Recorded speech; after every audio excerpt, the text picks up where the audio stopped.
Jangan lupa subscribe channel YouTube TVRI Bengkulu, like, komen, dan nyalakan notifikasinya.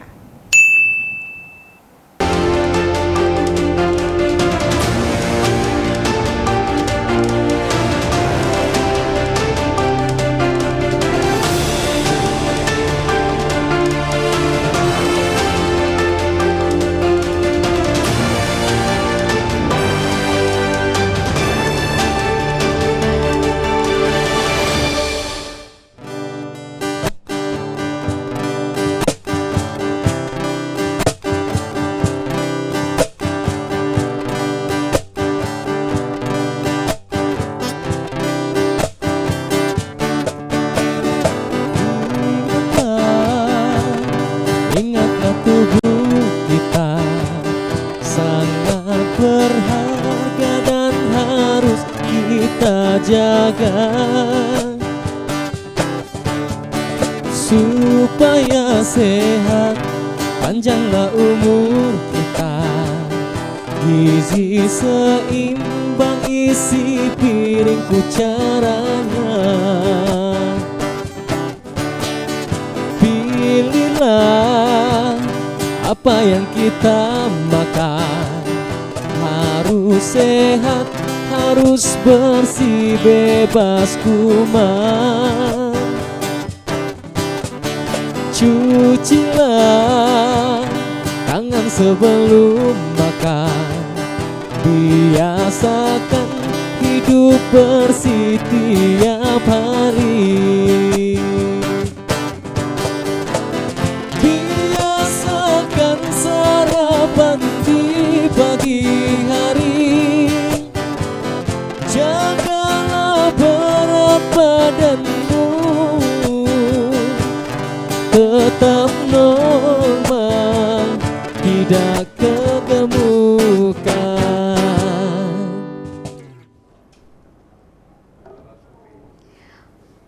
Oke, baik. Halo pemirsa TVRI Bengkulu, apa kabar? Semoga selalu dalam keadaan sehat dan tetap semangat menjalankan ibadah puasa pada hari ini ya. Senang sekali saya rasanya Helda Amelia kembali menjumpai Anda di Berendo.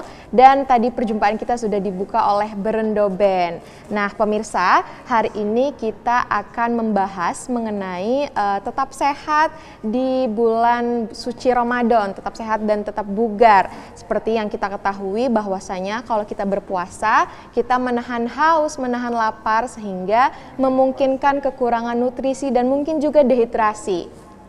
Maka dari itu hari ini saya juga sudah kedatangan narasumber yang langsung kita sapa aja nih. Pertama ada Mbak Melda Yunita. Halo Mbak, apa kabar? Alhamdulillah baik. Alhamdulillah baik ya, sehat ya? Alhamdulillah. Alhamdulillah sehat. Masih puasa Mbak? Alhamdulillah. Alhamdulillah masih puasa. Udah ada yang bolong? Belum. Belum ya. Belum. Semoga sampai akhir juga masih Tetap puasa. Oke. Oke. Selanjutnya juga ke narasumber yang kedua ada Mbak Dr. Sela Arini Putri. Halo dokter, apa kabar dokter? Sehat. Sehat, alhamdulillah. Masih puasa ya dok ya? Sip. Oke, masih puasa. Nah, dokter dan Mbak Melda, hari ini kita mau bahas mengenai tetap sehat dan bugar di bulan suci Ramadan. Mungkin langsung aja kita alihkan ke dokter terlebih dahulu nih. Oke. Dokter mungkin bisa memberikan definisi terlebih dahulu mengenai sehat dan bugar menurut kesehatan nih dokter. Oke, sehat itu sebenarnya kalau dari segi kesehatan memang kita melihat dari baik segi jasmani maupun rohaninya ya. Artinya tubuh fisik itu mampu untuk melakukan aktivitas sehari-hari tanpa adanya gangguan kesehatan seperti penyakit dan lain-lainnya. Kemudian jiwanya pun juga sehat seperti itu. Jiwanya juga yang harus sehat ya dokter Ya, ya. pastinya. Nah, kalau misalkan pada saat kita puasa seperti ini kan banyak sekali permasalahan yang muncul karena puasa jadi kurang efektif gitu loh dokter, kegiatannya dipengaruhi oleh makanan dan minumannya. Nah, menurut dokter nih, makanan dan minuman yang dianjurkan untuk dikonsumsi pada bulan suci Ramadan ini untuk menjaga kesehatan tubuh kita agar tetap sehat dan bugar. Oke, kalau bicara tentang makanan dan minuman ini sebenarnya sangat luas ya. Baik dari jenis makanannya, kemudian berapa takarannya, kemudian seperti apa variasinya, dan kapan harus jadwal makannya seperti itu.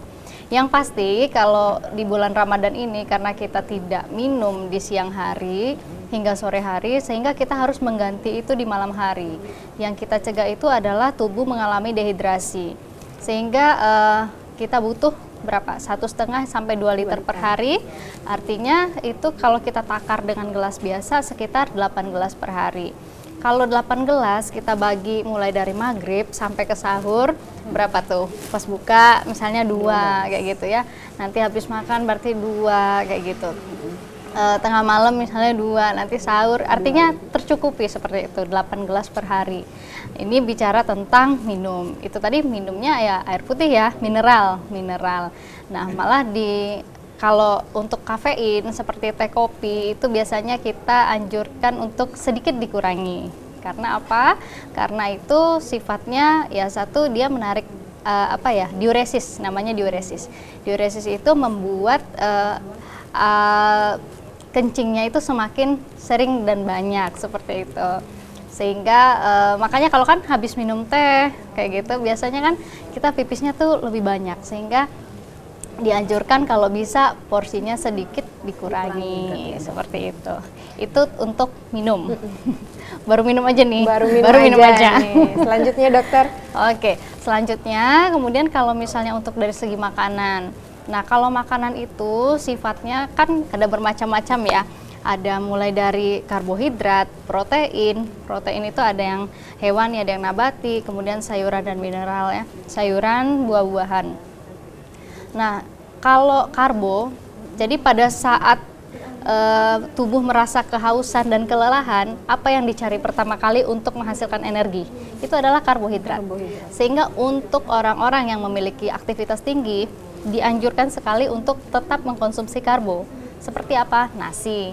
Nggak ada nasi, bisa ganti singkong. Kemudian bisa ganti kentang, bisa ganti juga sama jagung, kayak gitu. Nah, jadi memang ya nggak banyak sih porsinya, tapi kalau bisa ya ada kayak gitu.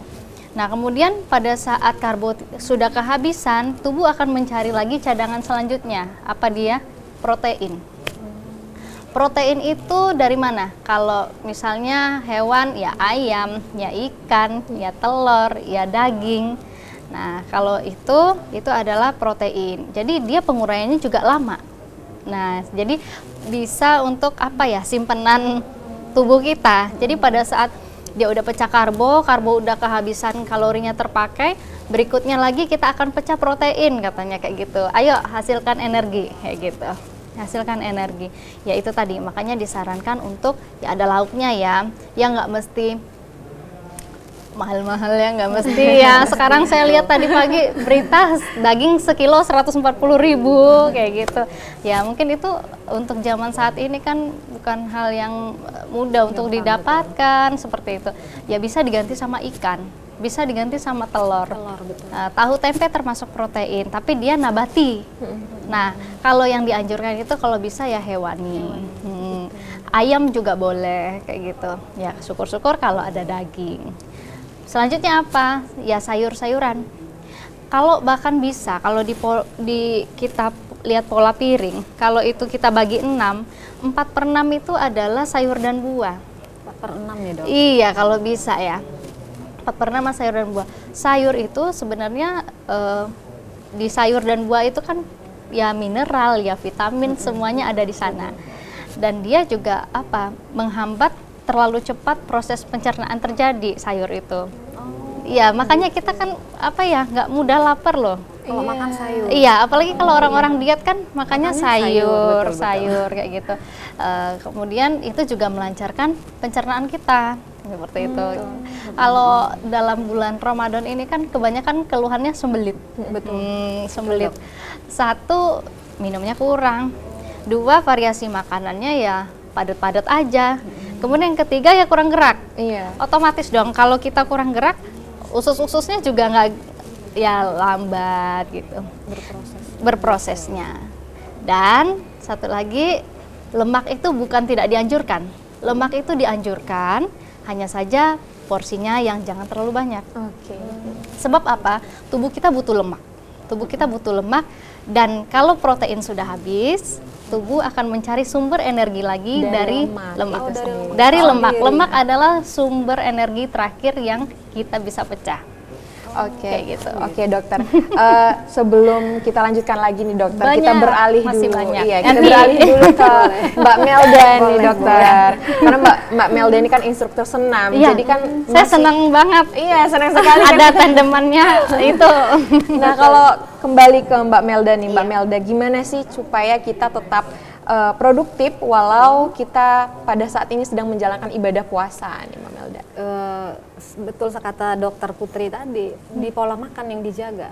Jadi kita kan satu hari itu kan menahan ya dok ya, menahan lapar, haus ya kan dok. Jadi otomatis nanti di saat kita berbuka jangan sampai apa yang ada di depan mata dimakan semua. Iya, Dilahap kalap, semua.